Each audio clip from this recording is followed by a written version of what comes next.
Basante bakonzi ebele ya mboka ngo basante kosala donc kosala ngo baplace misika bawapi mais ntango mosusu okoki ebimela papa bosengi ata moke boye okakende centre ya mosika nanu. Hélas, ils ne le peuvent par manque de tout. Le phénomène Chégué devient de plus en plus une société qui s'organise.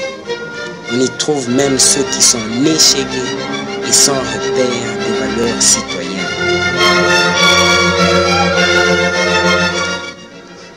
Si aucun effort n'est déployé pour, d'une part, limiter la descente de ces enfants dans la rue et d'autre part, encadrer ceux qui s'y trouvent déjà, les rendre utiles à la société en leur faisant acquérir un savoir-faire, un savoir-être, la ville de Kinshasa, qui vient de connaître ce phénomène à un rythme sans précédent, deviendra une des villes africaines où régnera la criminalité, la délinquance juvénile, l'insécurité, la barbarie et le gangstérisme.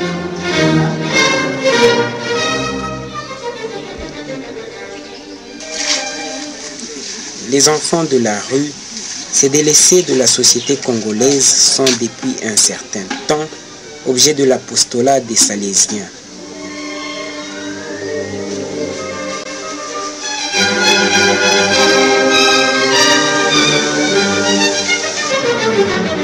Ces derniers sont plus installés à l'extrême est de Kinshasa.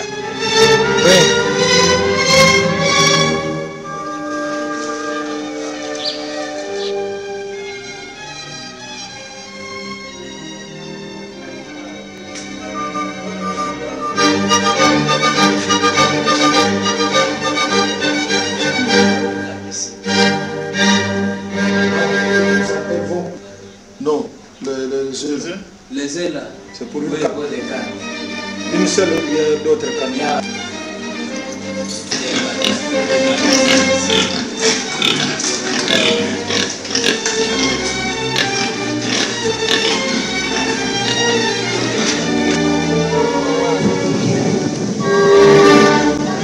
Le centre Papi Don Bosco de Kimbwala est d'une contribution considérable pour les enfants de la rue de ce coin de la capitale.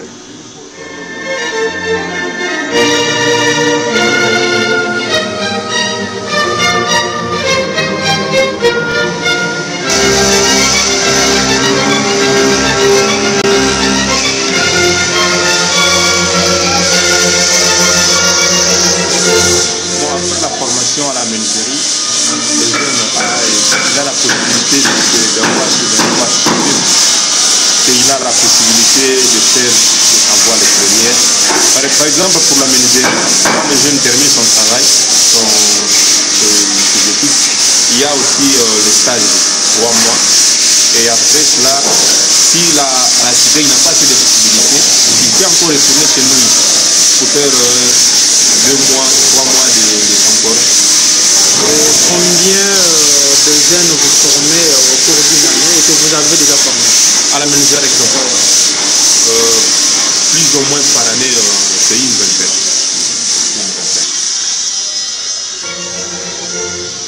Cependant, un problème majeur reste à résoudre pour ceux de l'extrême ouest de Kinshasa.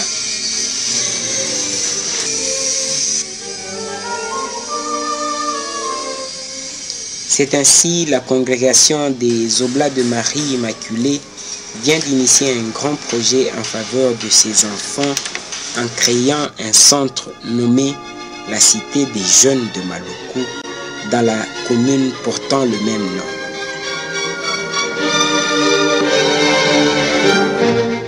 Je suis le père Maker Manimba, Oblat de Marie Immaculée. J'exerce mon ministère comme curé de la paroisse Saint-Éloi, ici sur le bon marché, commune de Barumbu. Depuis un certain temps, je mène des réflexions sur la situation des enfants communément appelés chégués, ces enfants qui sont abandonnés par leurs parents et du coup jetés dans la rue. C'est des enfants sans avenir, sans projet de vie. Et tout cela me pousse à dire que finalement, l'Église doit pouvoir faire quelque chose pour ces enfants. En y réfléchissant, il m'est venu l'idée de créer un centre, une cité des jeunes à Maluku, où l'on pourra récupérer certains de ces jeunes, les aider à lire, à écrire, à apprendre un métier, et ensuite, si Dieu le veut, on pourra organiser leur insertion sociale. Ça, c'est vraiment un grand projet. Et pour cela, j'ai besoin de l'appui de l'église locale, à commencer d'abord par notre congrégation Oblat de Marie Immaculée.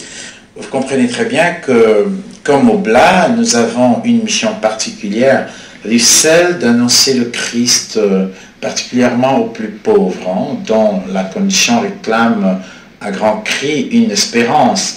Et cette espérance, je crois que c'est le Christ qui doit la donner. Et c'est pourquoi je crois fermement que avec l'aide du Christ, on pourra avoir les aides nécessaires pour réaliser ce grand projet qui est vraiment un projet important pour notre jeunesse. Et la situation de la jeunesse à Kinshasa, particulièrement de Chégué, c'est une situation vraiment désespérée, si on peut le dire. Pourquoi? Parce que quand vous parcourez la ville de Kinshasa, surtout dans les grandes artères, en ville tout comme en périphérie, et vous rencontrez énormément de jeunes, on ne sait pas les compter, mais ces enfants sont considérés aujourd'hui comme une bombe à retardement. D'ailleurs, on voit avec quelle violence ils agissent dans la capitale. Alors, des fois, ils prennent la ville en otage avec des actes de barbarie, de violence. Alors, qui sont coupables de tous ces actes? Les jeunes, c'est vrai, mais je crois que nous aussi, la société, nous parents, nous prêtres, nous religieux, nous hommes d'église, nous avons une responsabilité quelque part. Donc, si nous ne faisons rien, alors ces enfants seront abandonnés à leur triste sort, et je crois qu'un jour, Dieu nous demandera des comptes.